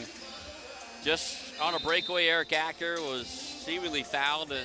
Ashley Walker got the rebound and put back, and then Darius Nichols voicing his frustration with the officiating crew, got called for a technical foul with 7:36 left. You know, Cale, I think that was intentional in that I feel as if Coach Nichols knows that his team fights hard for him, and he had to show his team that he was fighting for them as well. So Autry is a 78% free throw shooter. He'll hit the first. Autry's had himself a pretty decent night, 13 points, 3 for 6 from beyond the arc.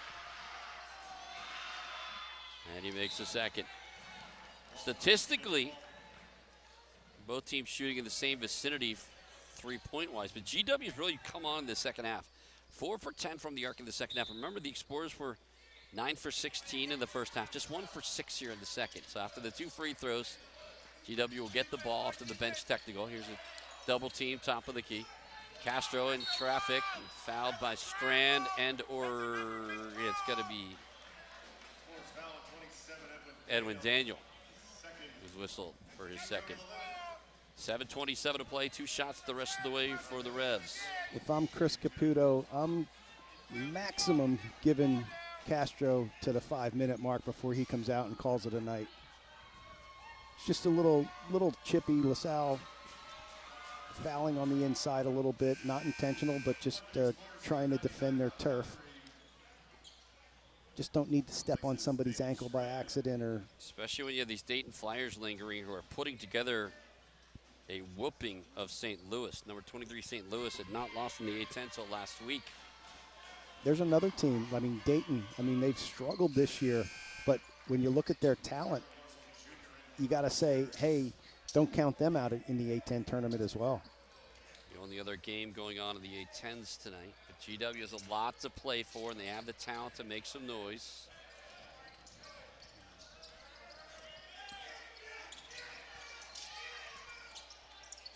A 25-point lead, the largest of the game for the Revs. By the way, Chris Caputo did hear me and took out Rafael Castro.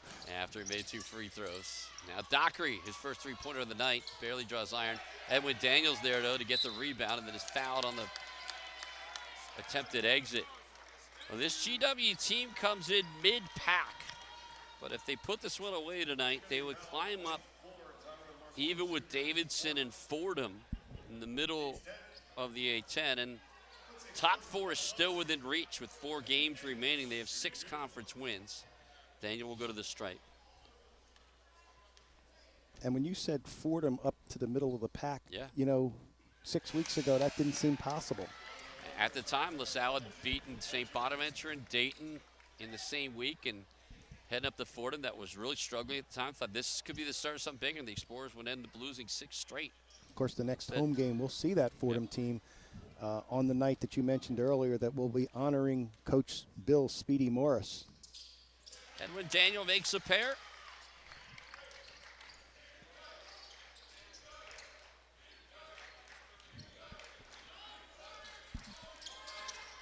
and it's an 84-61.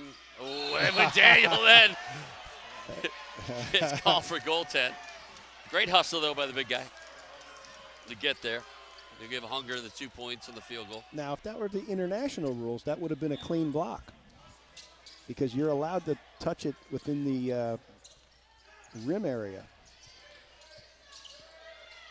6:50 to play.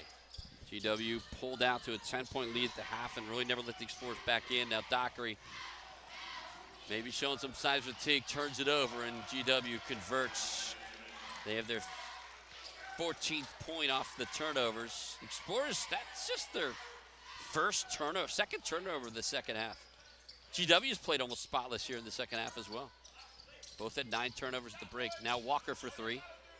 That one won't go. That's Daniels just a little too far. That's just a little bit, a step or two out of his range.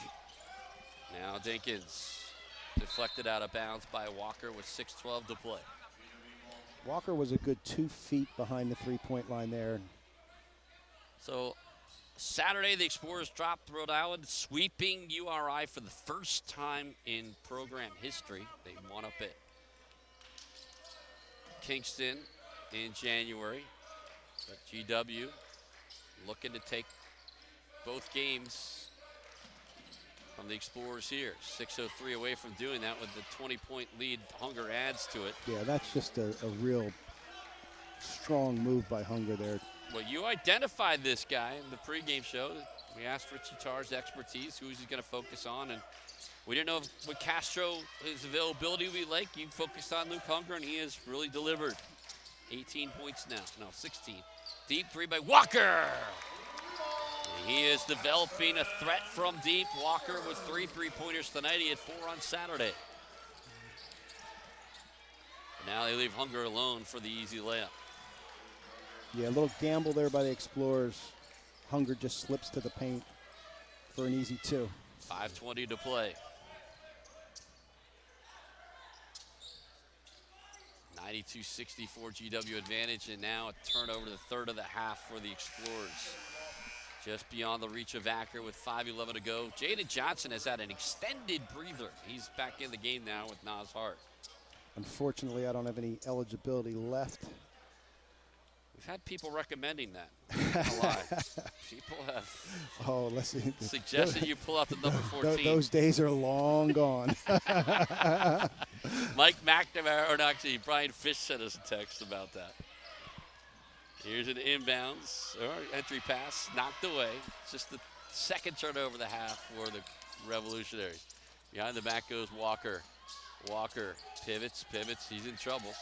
And now he jump passes in, sniffed out by Marshall for the steal. When you're in that situation, you could be a free safety and just say, he's got to throw it somewhere. I just got to pick out where it's going to go. He might have thought about throwing it off of somebody's leg and letting it go out of bounds right there because he was really stuck there in the corner. Arngren, his floater's up and in. The Revs are not cooling off. 68% from the field. They are now leading it by 30 with 4:20 to play. Jaden Johnson comes across midcourt, and a timeout will be called. And it will be immediate timeout, our final scheduled break of the night. GW, pull it away, making this one look easy. 94-64 the count with 4:18 to play. This is Atlantic 10 basketball on ESPN+. I wasn't born a leader. It wasn't given to me. I couldn't buy it. How'd I get here? I decided. I decided. I decided. Decide to lead as an Army officer.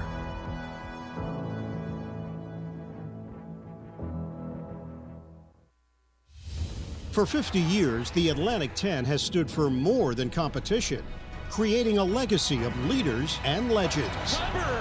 From buzzer beaters Jumper in the air. He's got it! to championships, where athletics, academics, and the pursuit of excellence converge. And there's Canby. As we celebrate the 50th anniversary of the A10 Conference, Nelson. we honor the past, embrace the present, and look forward to the future.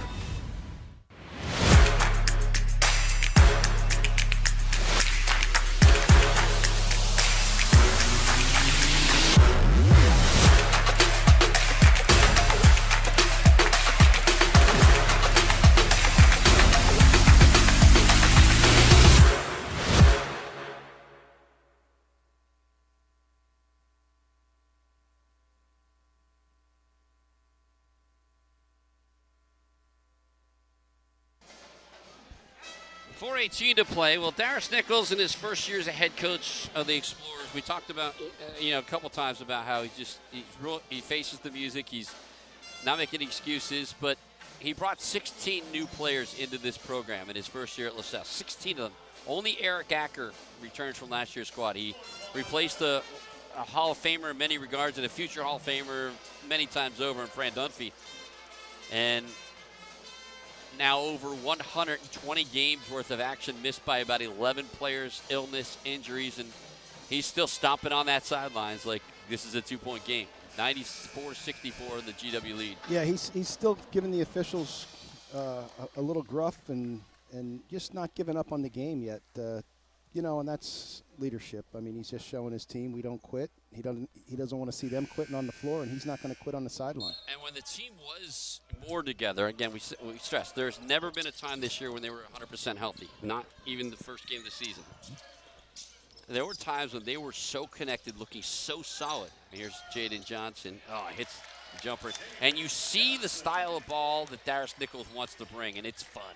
Well, it's fun when it's working. Well, you talk about connected, and that's one of the things that he preaches as a coach. He wants his team to play connected, play together. GW doing this so well, end-to-end across the baseline. They have the length to pull those types of passes off. Taking the foot off the gas a little bit here. You got to believe Kush Caputo, who's never won here in the state of Pennsylvania. There's an air ball thrown up. And Jaden Johnson's going to accelerate down the lane. He goes. Shot rejected, but right into the hands of Nas Hart. And another dunk for Nas Hart. So it's offensive rebound number 11 for the Explorers. Second chance point number 13.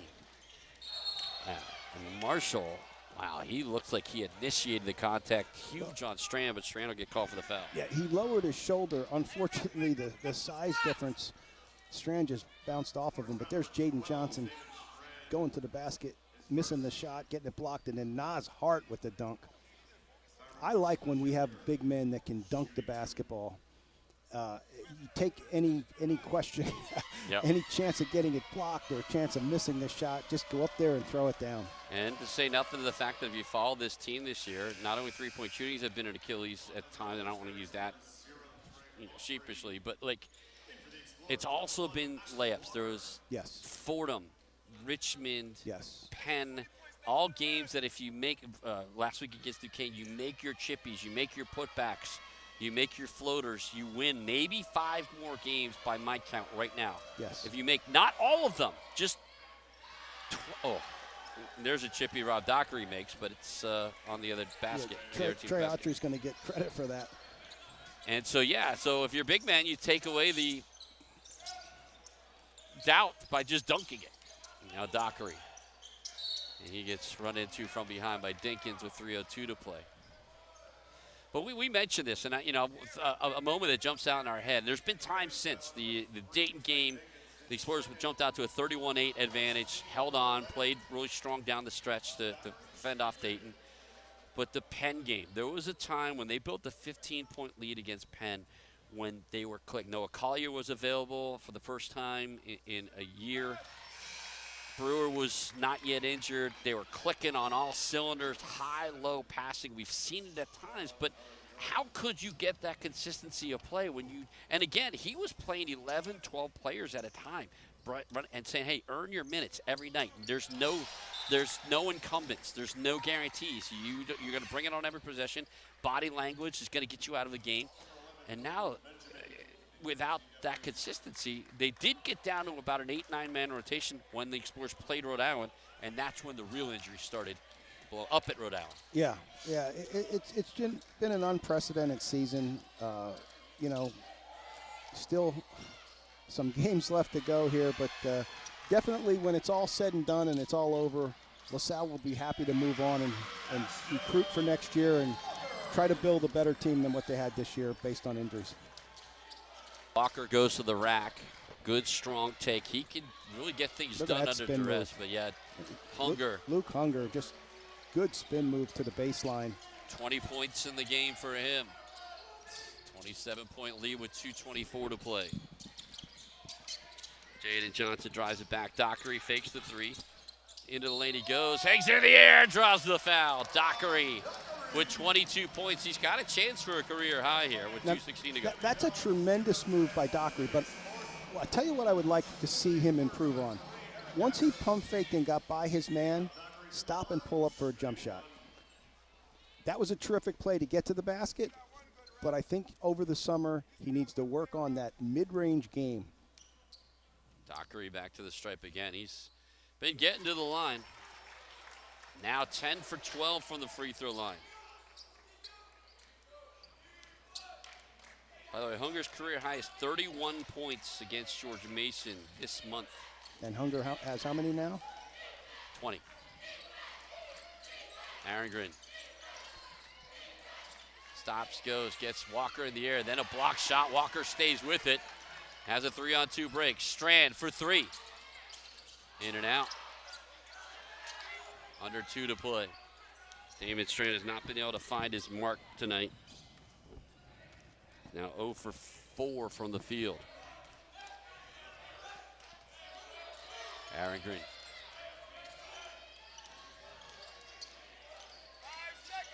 Driving a kick to Benjamin. That three-pointer won't go.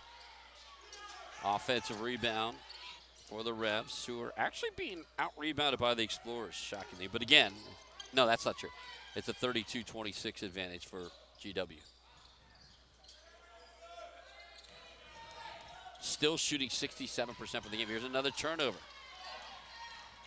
Walker hesitates, now puts his foot on the pedal again. Strand at the top. He's going to drive it this time. Gets himself in traffic. Back to the top for Acker. Turns it over. Benjamin in the open court. Acker's going to try to track him down and cannot. Under a minute to go.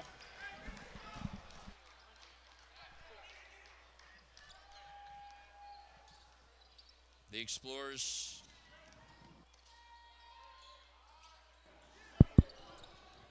trying to close this one out. Rob Dockery with the finish. Dockery now with 25. So one shy of a career high.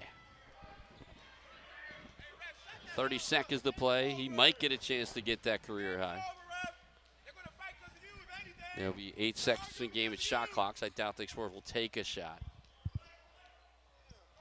Aaron Grin. Autry for 3. Buries it. Didn't necessarily need that. 104-77 GW advantage. Now Walker with 8 on the game clock. He's going to hesitate. Drive, gets it knocked away. Will still take the foul line. Jumper will not go. Nozhart keeping it alive. And mercifully, the game comes to an end. GW pulls away in the second half. They had a 10-point lead at the break, and they end up winning it 104-77. As Rafael Castro back into the lineup.